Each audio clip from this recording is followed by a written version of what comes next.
নমস্কার বন্ধুরা, এটা আমার মাকে নিয়ে হয়তো শেষ ভিডিও, মানে আমার শাশুড়ি মাকে নিয়ে। এখানে আমি মাকে নিয়ে ব্যাঙ্গালোরে কিছু টুকটাক মন্দিরগুলোতে ঘুরতে গিয়েছিলাম শেষবার, সেটারই ভিডিও তোমাদের সঙ্গে শেয়ার করছি, তো তোমরা দেখো। মা তাকাও একটু।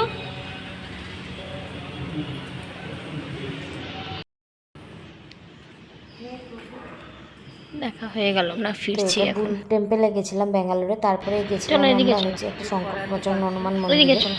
সেটার এখানকার ভিডিওগুলো কিছু দেখেছি, দেখো তোমরা।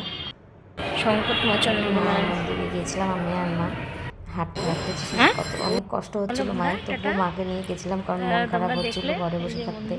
আর টেনশন একটা কাজ করছিল তার জন্য। তো গিয়ে মা আনন্দ পেয়েছিল, খুব বলছিল যে ভাগ্যিস মা আসলাম, একটু তাকাও। কষ্ট হলো ঠিকই কিন্তু তবুও আসলাম। দেখো এখানে মায়ের মুখটা দেখে বোঝা যাচ্ছে যে কতটা ফিরছি খুশি এখন, হয়েছে বাবু মা। ভাইয়া দাঁড়িয়ে আছে ওখানে। মাকে একটু খুশি তো দিতে চলো দেওয়ার আবার চেষ্টা নেক্সট ভিডিওতে করেছিলাম দেখা ওই হবে, সময়। সঙ্গে তো থেকো। জানি না কতটা দিতে পেরেছি, মাই বলতে পারতো, এখন মা নেই। হ্যাঁ, মাকে ছেড়ে এসেছি, অনেক কষ্ট পাচ্ছিলাম, কিন্তু পরিস্থিতির চাপে পড়ে মানুষকে এমন অনেক কিছু কাজ করতে হয় যেগুলো না চাইলেও করতে হয়।